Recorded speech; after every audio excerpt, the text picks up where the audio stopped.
ధర్మానికి అధర్మానికి జరుగుతున్న యుద్ధంలో పోరాడుతున్న అవేర్ సంస్థ నిర్వాహకులు మాధవన్కు అభినందనలు తెలిపారు. యువతను చైతన్యం చేసి అవినీతి రహిత తెలంగాణ సమాజం కోసం అవేర్ సంస్థ చైర్మన్ మాధవన్ చేస్తున్న కృషి అభినందనీయమని బిల్వనాయక్ అభిప్రాయపడ్డారు. అడవిలో అవేర్ సంస్థను స్థాపించి నిరుపేద ప్రజల సేవ చేయడం, ఆ స్ఫూర్తితో ఎంతో మంది అవేర్ సంస్థలో చేరి అనేక సేవలు అందిస్తున్నారు.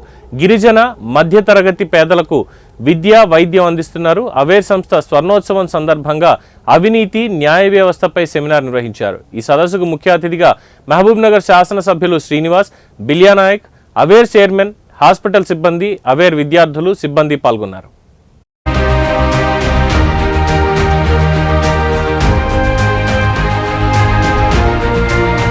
అందుకు మీరందరూ కూడా నడుము కట్టాలి, మీకు విషయాలు అర్థం కావాలి, విషయ పరిజ్ఞానం మీలో ఉండాలి అని చెప్పి కొద్దిమంది ఉన్నా కూడా మీ మనసుల్లో ఈ విషయాలను నాటాలని చెప్పి ఎంతో దూరదృష్టితోటి మీకు పాఠాలు బోధించే వాళ్ళు, మీకు దారి చూపే ఈ అవేర్ సంస్థ ప్రతినిధులు ఈ టాపిక్ తీసుకుంటారు.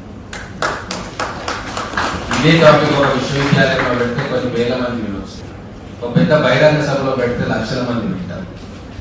దానికి ఇది నాంది ప్రస్తావన కావాలని చెప్పి నేను మనస్ఫూర్తిగా మొత్తం దేశమంతా కోల్ స్కామ్ అని, పెట్రోలియం స్కామ్ అని, కామన్వెల్త్ స్కామ్ అని, రకరకాల స్కామ్ల పేరుతోటి మొత్తం న్యూస్ పేపర్ హెడ్లైన్స్ అన్ని భారతదేశం అంటేనే ఒక స్కామ్ ల పుట్ట అని అర్థం వచ్చేటట్టుగా దాంట్లో నిజాలన్నీ అబద్ధాలన్నీ పక్కన పెడితే అవినీతికి వ్యతిరేకంగా ఒక ఉద్యమానికి నాంది పలికింది.